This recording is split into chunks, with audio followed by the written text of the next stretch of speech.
नमस्कार, मैं हूं नीलू। तो देखिए, ईरान ने एक बड़ी घोषणा की है। इस वक्त की बड़ी खबर हम आपको बता रहे हैं। ईरान ने घोषणा की है कि वो हॉर्मुज स्ट्रेट को बंद नहीं करेगा, लेकिन इस जलमार्ग से गुजरने के लिए सभी जहाजों को ईरानी नौसेना के साथ तालमेल बिठाना होगा। तेहरान ने 2 अलग अलग मौकों पर इस जल डमरू मध्य के बारे में बातचीत की है, यानी ईरान की नौसेना को जानकारी देने के बाद ही इस रास्ते से जहाजों को गुजरने की इजाजत दी जाएगी। इसलिए सवाल यह है कि क्या ईरान की ये कोई नई चाल है या फिर उसने कई देशों में गैस तेल को लेकर मचे हाहाकार के बाद इंसानियत के नाते ये फैसला लिया है, क्योंकि अब तक ईरान यही कहता रहा है कि वो स्ट्रेट ऑफ हॉर्मुज से एक भी जहाज को गुजरने नहीं देगा और अगर कोई जहाज बिना पूछे वहां से गुजरता है तो फिर उसको टारगेट किया जाएगा। और बीते 2 दिनों में हमने देखा है कि किस तरह से जहाजों को टारगेट किया गया है, मार गिराया गया है। अब इस बीच ये बड़ा फैसला माना जा रहा है, क्योंकि देखिए रमजान का महीना चल रहा है, अलविदा जुमे की नमाज आज है, तो क्या ये इंसानियत के नाते ईरान ऐसा कह रहा है?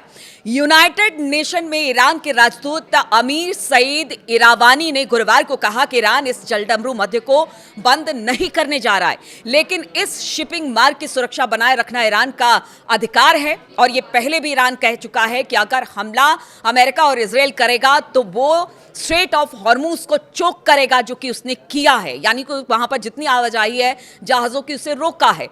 अगर इरावानी की बात की जाए तो इरावानी ने कहा कि हम हॉर्मुज जो स्ट्रेट ऑफ हॉर्मुज है उसको बंद नहीं करने जा रहे हैं, लेकिन इस जलमार्ग में शांति और सुरक्षा बनाए रखना हमारा स्वाभाविक अधिकार है। ये बात कहना है यूएन में कहा है राजदूत ने। और स्ट्रेट ऑफ हॉर्मुज पर ईरान ने जो बड़ी शर्तें रखी है, वो शर्त क्या है जिसके बाद अलग अलग मुल्कों के जो जहाज है वो स्ट्रेट ऑफ हॉर्मुज से गुजर सकते हैं। तो यूएन में ईरान के राजदूत इरवनी ने कहा कि ईरान समुद्री कानून के तहत नेविगेशन की स्वतंत्रता के सिद्धांत का पूरी तरह सम्मान करता है और उसके प्रति प्रतिबद्ध भी है। उन्होंने ये भी कहा कि मौजूदा स्थिति ईरान द्वारा अपने आत्मरक्षा के अधिकार के कानूनी इस्तेमाल का नतीजा नहीं है, बल्कि ये ईरान के खिलाफ आक्रामकता शुरू करने और क्षेत्रीय सुरक्षा को कमजोर करने के मामले में संयुक्त राज्य अमेरिका की अस्थिर करने वाली कार्रवाइयों का सीधा परिणाम है। तो आप देखिए कि किस तरह से ये परिणाम निकलकर सामने आ रहे हैं। और अब कहा यह जा रहा है कि जो स्ट्रेट ऑफ हॉर्मुज है वो शर्तों के साथ खुलेगा, लेकिन हर किसी के लिए नहीं। इसी बीच हम आपको बता दें कि जो क्रिस राइट है, नेता हैं अमेरिका के, उन्होंने एक बयान दिया है। उन्होंने कहा है कि यूएस नेवी हॉर्मुज में टैंकरों की सुरक्षा नहीं कर देगी। देखिए, कर सकेगी, क्योंकि पीछे कुछ दिनों में हमने देखा था कि उन्होंने कहा था कि ईरान स्ट्रेट ऑफ हॉर्मुज को चोक करता है तो क्या हुआ, हमारे सुरक्षा गार्ड वहां से जो जहाज निकलेंगे उनको गार्ड करेगा। लेकिन अब देखिए अमेरिका इससे पीछे हट रहा है और दूसरी तरह ईरान कह रहा है कि अगर जो देश हमारी शर्त मानेगा उसको वहां से आसानी से उनके जहाजों को निकाला जाएगा। तो क्या अमेरिका डर गया है ईरान से स्ट्रेट ऑफ हॉर्मुज में? क्योंकि उसे भी पता है कि अगर स्ट्रेट ऑफ हॉर्मुज को लंबे समय तक बंद किया गया, चोक किया गया, तो इसके परिणाम घातक हो सकते हैं। और खास तौर पर यूरोपियन यूनियन, अमेरिका के लिए तो ये साफ संदेश एक तरह से ईरान का है, क्योंकि वो कभी भी नहीं चाहेंगे कि अमेरिका का कोई जहाज यहां से गुजरे। इसीलिए वो कह रहे हैं हमारी शर्त मानिए, परमिशन हम देंगे, जहाज आपका होगा और बिना हमारी परमिशन के आप नहीं निकल पाएंगे। और ये बड़ी खबर हम आपको बता रहे हैं, क्योंकि 3 मार्च की बात है जब बड़े चौड़े होकर ट्रंप ने कहा था कि देखिए स्ट्रेट ऑफ हॉर्मुज से अगर कोई जहाज या टैंकर गुजरता है तो उसको स्कॉट अमेरिका करेगा। लेकिन आज की खबर हम आपको बता रहे हैं, अमेरिका इससे सीधे सीधे मुकर गया है। वो कह रहा है कि देखिए भाई, जो बयान आया क्रिस राइट का वो आपको बताते हैं। उन्होंने कहा यूएस नेवी हॉर्मुज में टैंकरों की सुरक्षा नहीं करेगी।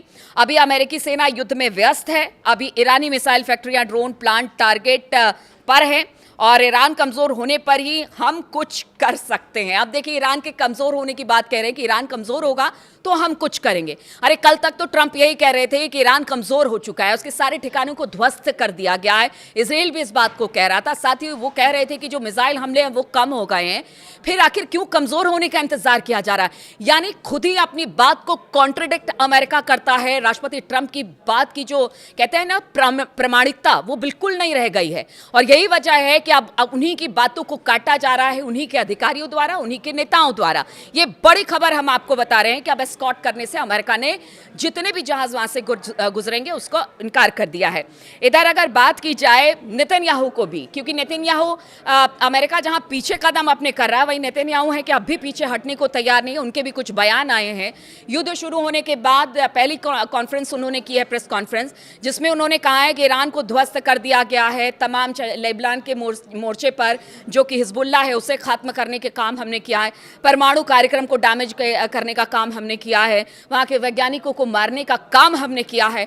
तो ये जो नेतन्याहू है ना, वो कहते हैं कि एक तरह से पलीता लगाने का काम कर रहे हैं। अमेरिका एक बार को लगता है कि शायद हो सके बातचीत के टेबल पर जाए, लेकिन हर बार नेतन्याहू कुछ इस तरह की बात करते हैं, कुछ इस तरह से उकसाने की कोशिश करते हैं कि युद्ध और घातक हो जाता है।